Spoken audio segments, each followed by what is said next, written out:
No person on the planet has done all that Don Chaney has in basketball. We're talking about a man who played with Elvin Hayes, Bill Russell, Kareem Abdul-Jabbar, and Moses Malone. He coached Hall of Famers Hakeem Olajuwon, Bill Walton, Patrick Ewing, and Dikembe Mutombo.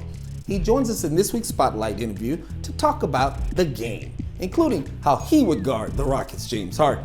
Plus, in part 2 of the interview later in the show, Chaney will discuss his battle with amyloidosis, a hereditary and often deadly disease that he has been battling for nearly a year.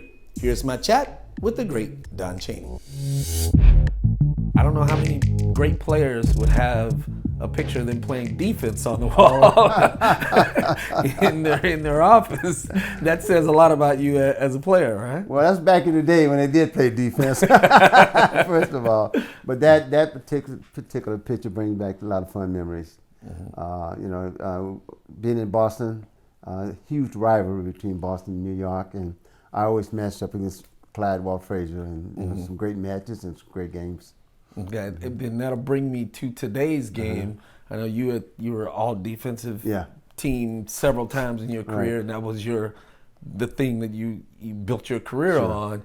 At 6'5", you'd probably be eye to eye with James Harden. So if you were playing today, you would draw that assignment. How would you handle Mr. Harden? Well, you can't. The guy scores no matter what. And I'm not going to say I have the correct formula of stopping him. But I would definitely take away. He would drive on me all the time. I wouldn't let him have the threes. I'm sorry. I give him the alley to drive the you back. Step back is supposed to be so unstoppable. Shots. I'm sorry. I get right into him and make him. I force him to drive on me. I can't give up the three because he's deadly.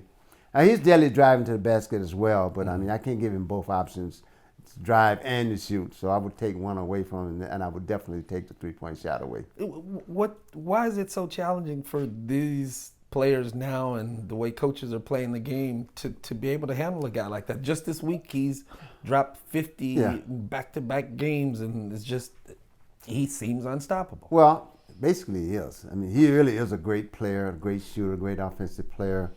But I think the rules help a little bit. You can't really use your physical athletic ability and pushing and holding like back in the day. But the elbow head checks and hit a guy every once in a while and things like that. So he has the freedom of that space to get, and that's all an offensive player needs is the space.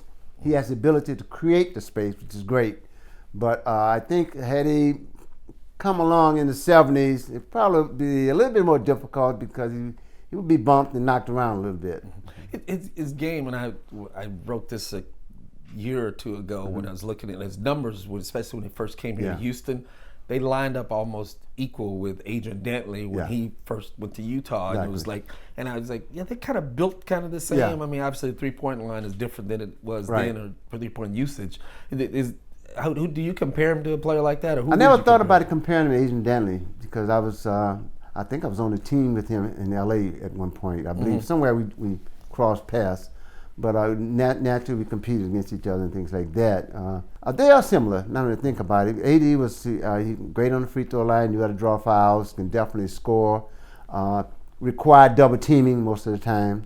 So there's a similarity there. And they got that little extra behind. Yes, but that's the aspect I like about his game as well. Both guys. Strong. Yeah, they go up real strong. They make contact. They know how to draw contact. And a lot of guys, especially when they go to the basket, they draw contact, but they can't finish. Harden can finish. He get hit, and he finishes and score. So he gets to score and get a chance to shoot from the free throw line. You've mentioned the rule changes. You played in the 60s and 70s and 80s and coached in the 80s, 90s, and 2000s. The game was always going to evolve and change, but what do you like and not like about today's game? I don't like the strategy of today's game. It's definitely designed for entertainment. There's no question about that. I think the 3-point shot is definitely exciting and entertaining, but it takes away from the overall game of basketball, the strategies, movement, plays, and adjustments during the course of a game. I think the game has sort of been simplified in that there are patterns, but everything is geared around the perimeter. I had a colonoscopy. And in the polyp that they tested, naturally most of the time they test for cancer, they found an amyloid. Now, that was foreign to me, and even my doctor was not too familiar with it. But as I went further and saw specialists, I found out that it's a very rare disease, number one, and it could be very deadly. So without the definition of the disease itself, it's called amyloidosis. And what it is, it's a protein. Now, naturally, the body thrives on protein. Protein is part of the body makeup. But the liver deposits the protein, and I have what they call ATTR amyloidosis, which is hereditary. And when it's released by the liver into the bloodstream, it attacks the major organs, the kidneys, the heart, and the nerves. And what happens is it's an abnormal protein, and when it splits, that's when it does some damage. Does a lot of damage. What was it a scary thing to hear? It's scary, and it's still scary because it's not out there, and that's why I'm glad I'm doing this, because I think people should become more aware of it. I had no idea myself. I didn't know. I hadn't heard of the term before. So it is scary because of the damage it could cause. And I've just found out about it, and I know I've had palpitations, and I've had AFib, and naturally I had my heart tested, so that's when they found that my walls were digging.